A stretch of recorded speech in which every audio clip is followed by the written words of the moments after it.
which has 185 slides of charts, which I have tried my very best to condense down to 80 slides of charts. So I will just be going through really rapidly. I hope you like numbers. Super quickly, Electric Capital, we are an early stage crypto-focused VC firm.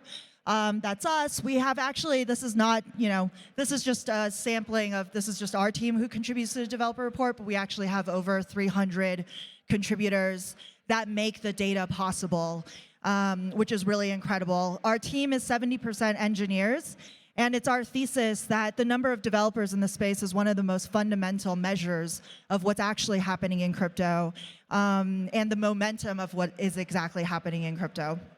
So, why is it that developers are so important? Well, it's because crypto has a very unique open source ethos. Bitcoin launched as open source code. Ethereum is open source.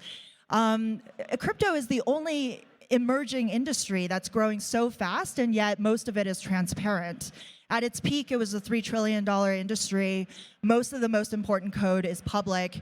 And with public code means that we can look at who are the developers who are actually building on them and how many developers exist.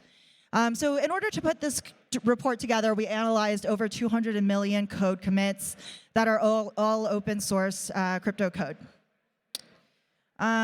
One very major caveat is that it's only open source, meaning that closed source developers are not included. Who's a closed source developer? Coinbase developers are closed source.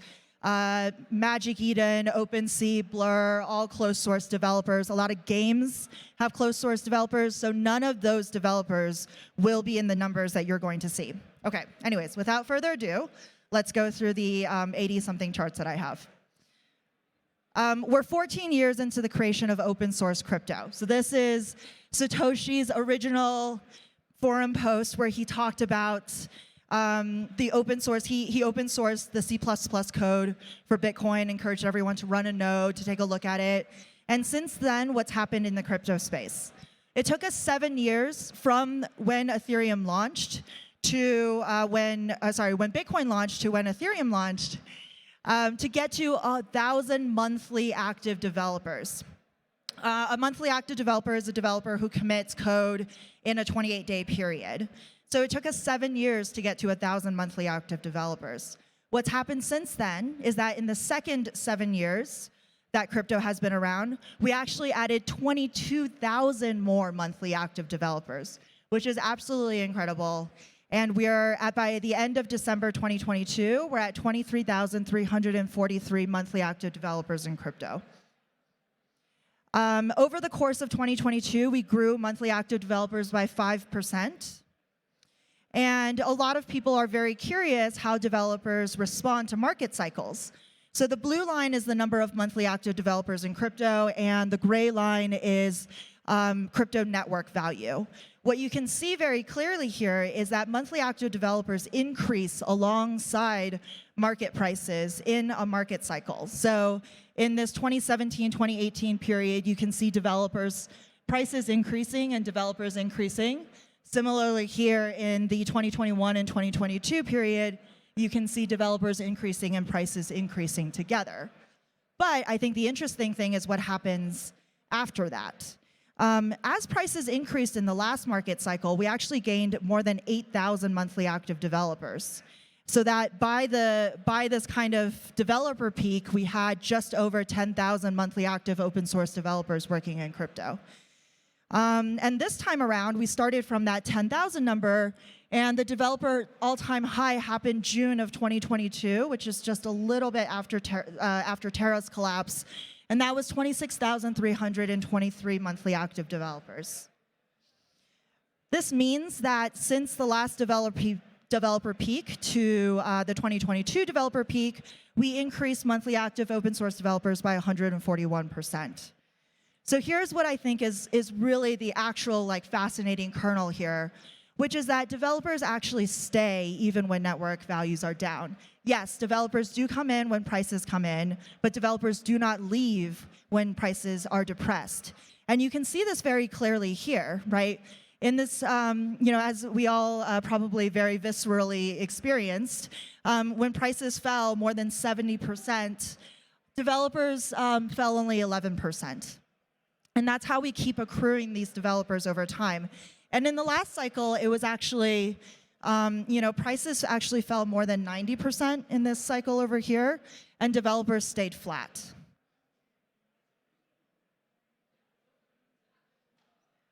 So what this means is that, monthly active developers, prices actually, by the end of 2022, went back to January 2018 numbers, but developers grew close to 300%.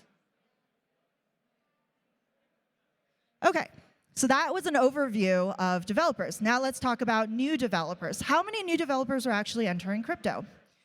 As of December 2022, so over the course of 2022, we saw 61,127 new developers who have never touched open source crypto code ever commit to open source crypto. Over 2021 and 2022, I actually saw more than 100,000 new developers do something in open source crypto. And if you compare that with the last market cycle in 2017 and 2018, that was only 44,000 new developers. And so each wave is getting bigger for developers to come into crypto. 52% of monthly active developers started contributing in 2022, actually. So these new developers are actually a huge number of the contributors that we're seeing. All right, but not all developers are created equal. How do we measure developer activity? So we can look at activity by frequency and by the volume of commits. This is basically what you get when you try to graph all developers over a snapshot of 28 days. And all this is saying is that 30% of all developers only have 1 day of contribution, 50% of developers contribute 2 to 9 days, and 20% of developers contribute 10 plus days. So another way to understand this is how we've decided to segment developers here, which is one-time, part-time, and full-time developers. Full-time developers you can think of as the developers who are paid by the DAOs. They're working full-time on a team contributing open source code. A part-time developer you can kind of understand as a hackathon participant or someone who's working on a project nights and weekends. A one-time developer, from what we've seen, generally someone who is updating documentation or updating their validator profile. So they pop in and then you generally don't see them again. This is a graph of all monthly commits in crypto. And so we're actually, by the end of 2022, at close to 500,000 monthly open source commits in crypto. And if you segment who's actually doing the committing, you can see that full-time developers contribute by far the most commits. They contribute 356,000 commits a month. What does that mean? So that means that full-time developers are the biggest code contributors. Full-time developers contribute 76% of all open source commits in crypto. This is also really fascinating, right? So what happens during a bull market?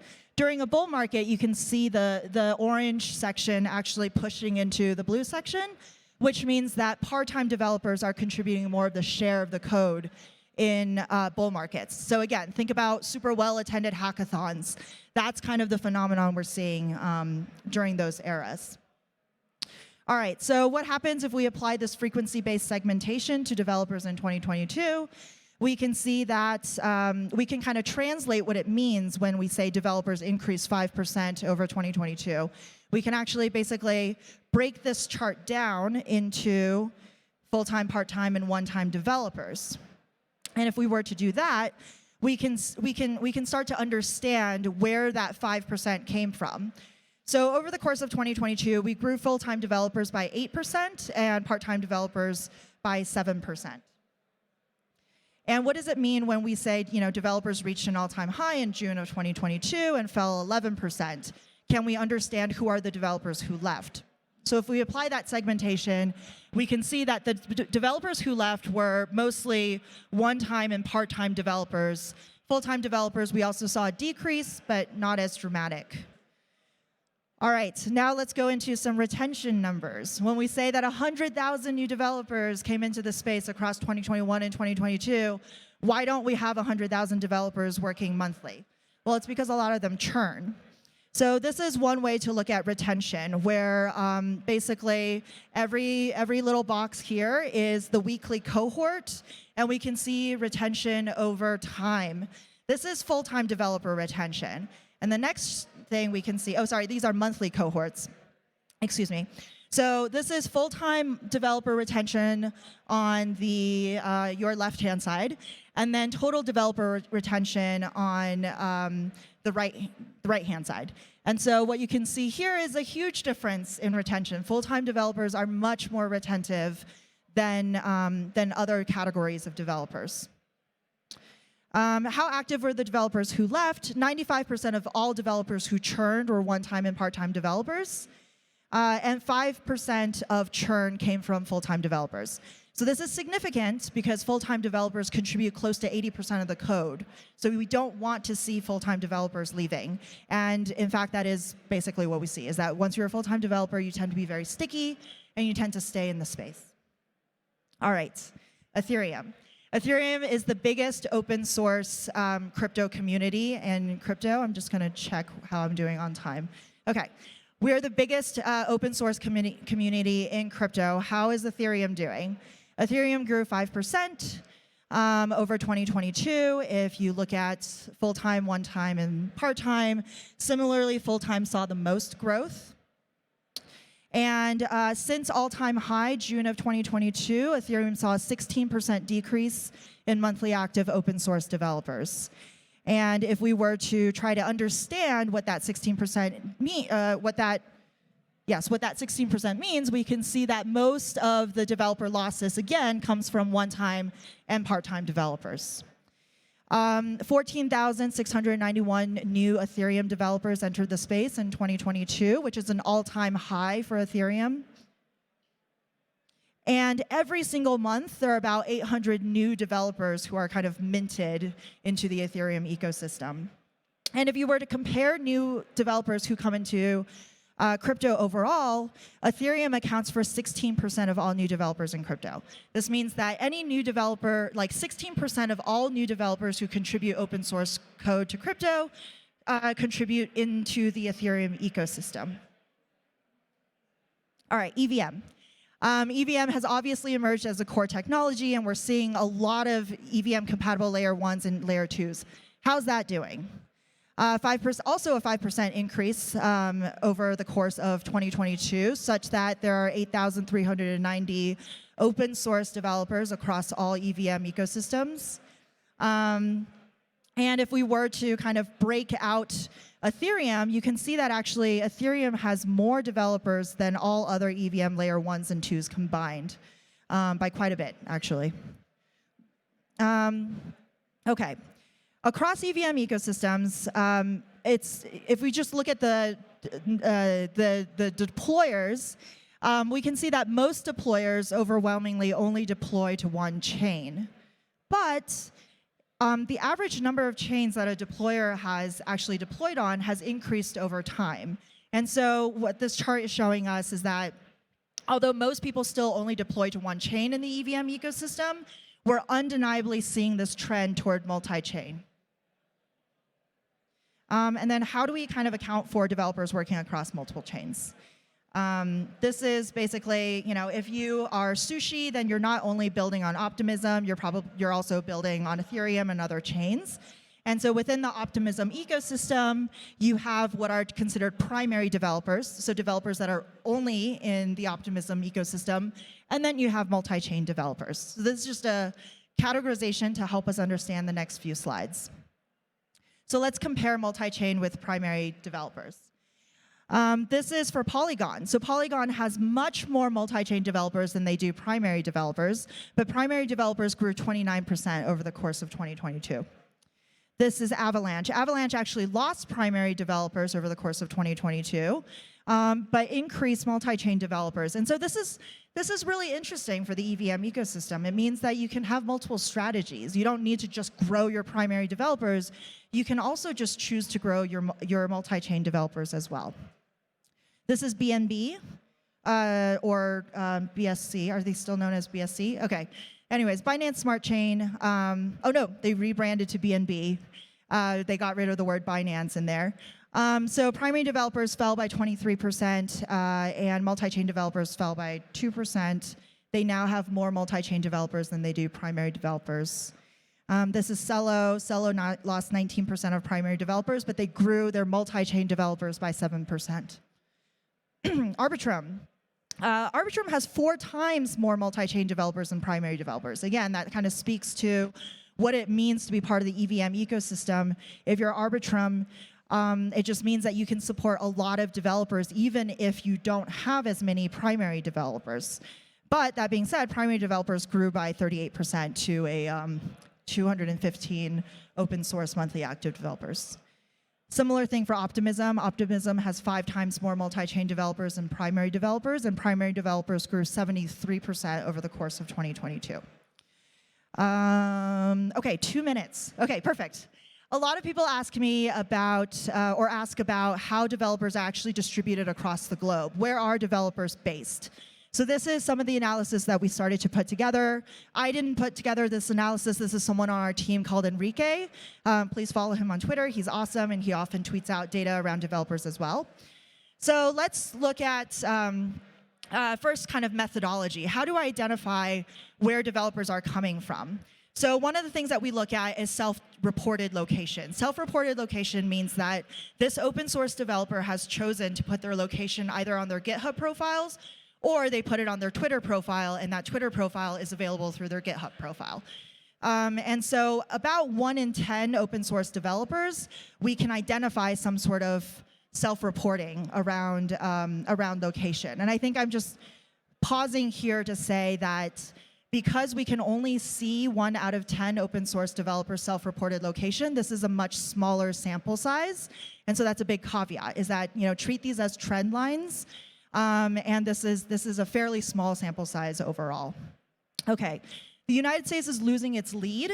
It started with 42% of all open source developers working out of the United States, and now that share has fallen to 29% in 2022. So how do other regions of the world compare outside the United States? The biggest 3 regions in the world for developers, for open source crypto developers, are North America, Europe, and Asia, with LATAM coming in at 7%. And I think that's probably not a huge surprise to most people.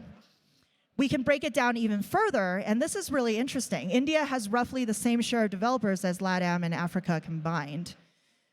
And we can look at, you know, rather than just looking at statically how it's been doing, we can also look at how that has changed and evolved over time as well.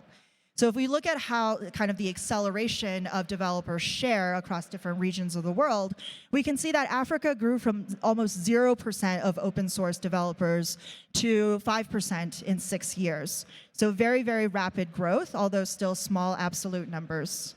India's share saw the fastest growth, from 5% in 2021 to 8% in 2022. India is basically right here. And in the previous slide, Africa is right here. So it's a little bit small. North America and Europe lost 2% and 1% of dev share respectively every year. Another way to visualize this data is to actually normalize it. And basically what you can see here is India, Africa, and LATAM gained crypto developer share and took share away from the EU, including UK and the United States. Okay, all right, that's it. You can find this data and more at developerreport.com. And if you scan the QR code, I'll just pause this for a second. And developerreport.com is basically a website where we publicly publish all of these developer numbers. You can see data up to December 2022, but we're working on a refresh of the data, which will be coming in about a week or 2. And numbers will be regularly refreshed after that. And the most important thing is, if you are working in open source crypto, if you're working on an open source repository, please, please, please, submit a pull request to our GitHub. This is the largest open source taxonomy of mapping open source repositories in the crypto space. This is open to everyone. Everyone can go in and take a look. Every single open source repository that anyone has identified in crypto is mapped out in this in this repo right here. And if we're missing anything, which we inevitably will be missing something, please do submit a pull request or DM me on Twitter if you have any questions. And yeah, thank you so much. Thanks for coming. Appreciate it.